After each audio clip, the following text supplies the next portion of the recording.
Yang pertama, kita akan membahas tentang ASI. Apa sih pengertian ASI itu? Dan kita juga akan membahas tentang jenis ASI, kandungan ASI, manfaat ASI, serta proses pembentukan ASI. Yang pertama, pengertian ASI. ASI atau air susu ibu adalah suatu emulsi dalam larutan protein, laktosa, dan garam-garam organik yang disekresikan oleh kedua belah kelenjar payudara sang ibu setelah melahirkan. Atau ASI dapat didefinisikan sebagai cairan alamiah yang mudah didapat dan fleksibel, dapat diminum tanpa persiapan khusus dengan temperatur yang sesuai dengan bayinya, serta bebas dari kontaminasi bakteri, sehingga dapat mengurangi resiko gangguan intestinal. Dan pemberian ASI pada bayi dapat melindungi sang bayi dalam melawan penyakit.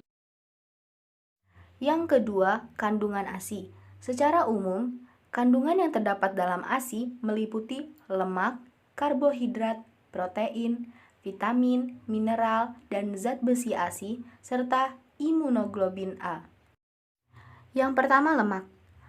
ASI mengandung enzim lipase yang berperan dalam mencerna lemak. Lemak utama ASI ialah lemak ikatan panjang, atau omega 3, omega 6, DHA, dan asam arhidonat. Yang kedua, karbohidrat. Karbohidrat utama yang terdapat di dalam ASI adalah laktosa atau gula, dan kandungannya sekitar 20-30%. Laktosa dapat meningkatkan penyerapan kalsium yang sangat penting untuk pertumbuhan tulang. Selain itu, laktosa juga meningkatkan pertumbuhan bakteri usus yang baik, yaitu Lactobacillus bifidus. Hasil fermentasi laktosa ialah asam laktat yang akan memberikan suasana asam dalam usus bayi sehingga menghambat pertumbuhan bakteri patogen. Yang ketiga, protein. Protein utama ASI ialah whey yang mudah dicerna oleh bayi sehingga tidak menyebabkan gangguan intestinal.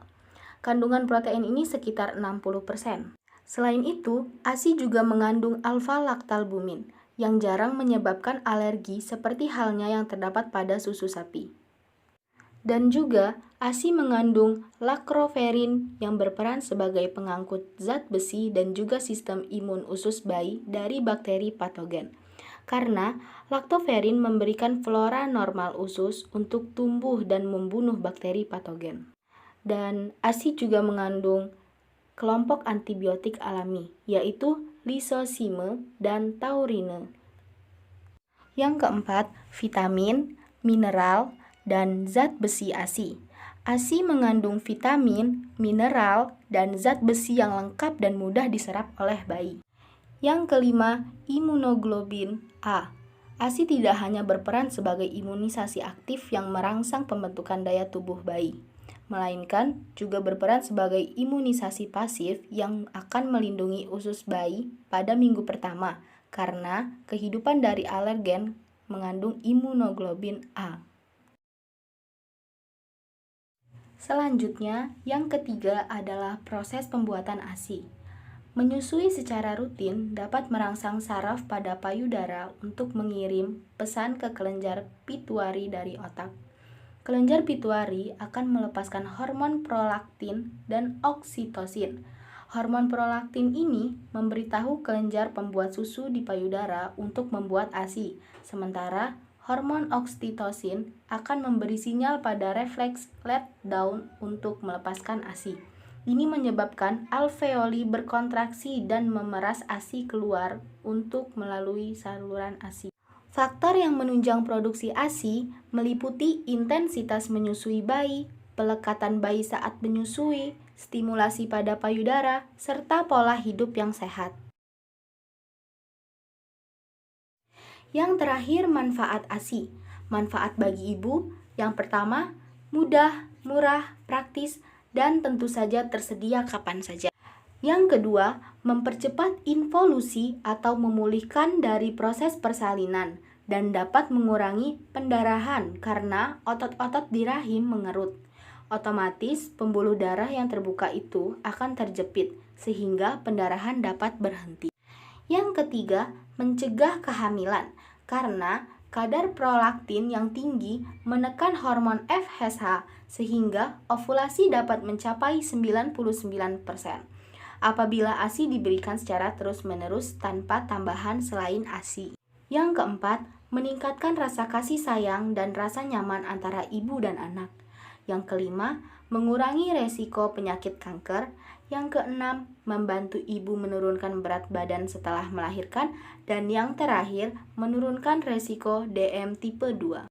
Selanjutnya, manfaat bagi bayi. Yang pertama, melindungi dari serangan alergi karena mengandung imunoglobulin A. Yang kedua, meningkatkan daya penglihatan dan kepandaian bicara. Yang ketiga, membantu pembentukan rahang yang bagus. Yang keempat, mengurangi resiko terkena penyakit diabetes dan kanker pada anak, dan diduga mengurangi kemungkinan menderita penyakit jantung. Dan yang terakhir, menunjang perkembangan motorik bayi. Selanjutnya, kita akan membahas materi tentang KB. Di dalam pembahasan KB, kita akan mempelajari tentang pengertian KB, tujuan KB, metode KB, dan manfaat serta kekurangan KB. Yang pertama, pengertian KB. KB atau keluarga berencana atau sering juga disebut dengan kontrasepsi adalah gerakan untuk membentuk keluarga yang sehat dan sejahtera dengan membatasi kelahiran. Atau pengertian KB adalah usaha untuk mengukur jumlah dan jarak anak yang diinginkan. Maka dibuatlah beberapa alternatif untuk mencegah atau menunda kehamilan.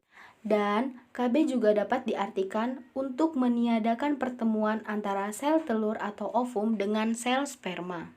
Berdasarkan pengertian di samping, maka prinsip KB adalah menunda kehamilan dan mengatur jarak kelahiran. Yang kedua, metode KB. Yang pertama, kontrasepsi alami dengan sistem kalender atau tidak melakukan hubungan seks selama masa subur wanita. Yang kedua, interruptus atau pengeluaran penis dari vagina sebelum terjadi ejakulasi. Yang ketiga, kontrasepsi kimiawi, misalnya dengan menggunakan jeli, busa, krim, dan lainnya. Zat-zat tersebut bersifat toksik bagi sperma.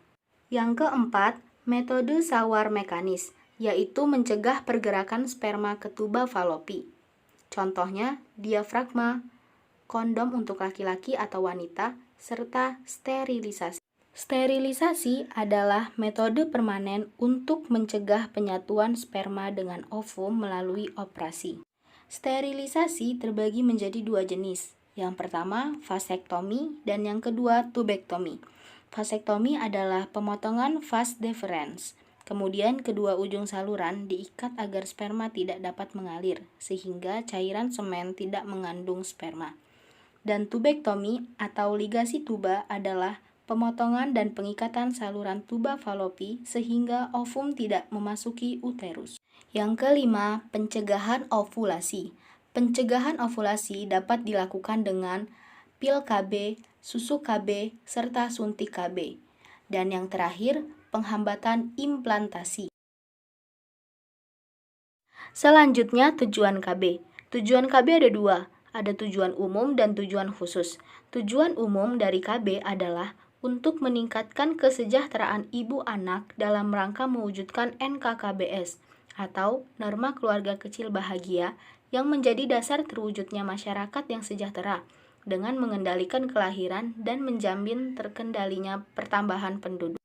Dan tujuan khusus dari KB adalah meningkatkan jumlah penduduk untuk menggunakan alat kontrasepsi, menurunkan jumlah angka kelahiran bayi, serta meningkatkan kesehatan keluarga berencana dengan cara penjarangan kelahiran. Yang terakhir adalah manfaat dan kekurangan KB. Manfaat KB secara umum itu terbagi menjadi dua, ada manfaat untuk ibu dan manfaat untuk anak. Manfaat KB untuk ibu. Yang pertama, perbaikan dan peningkatan kesehatan. Yang kedua, waktu yang cukup untuk mengasuh anak. Dan yang ketiga, waktu yang cukup untuk istirahat. Serta yang terakhir, menikmati waktu luang untuk dapat melakukan kegiatan lain. Manfaat KB untuk anak, yang pertama, dapat tumbuh dengan wajar dan sehat. Yang kedua, memperoleh perhatian, pemeliharaan, dan makanan yang cukup. Dan yang terakhir, perencanaan kesempatan pendidikan lebih baik lagi. Selanjutnya, kekurangan program KB. Program KB kurang memadai karena tidak semua posyandu di pedesaan dibekali dengan infrastruktur dan keahlian pemeriksaan KB, serta kurangnya pengetahuan warga tentang KB di daerah pedesaan.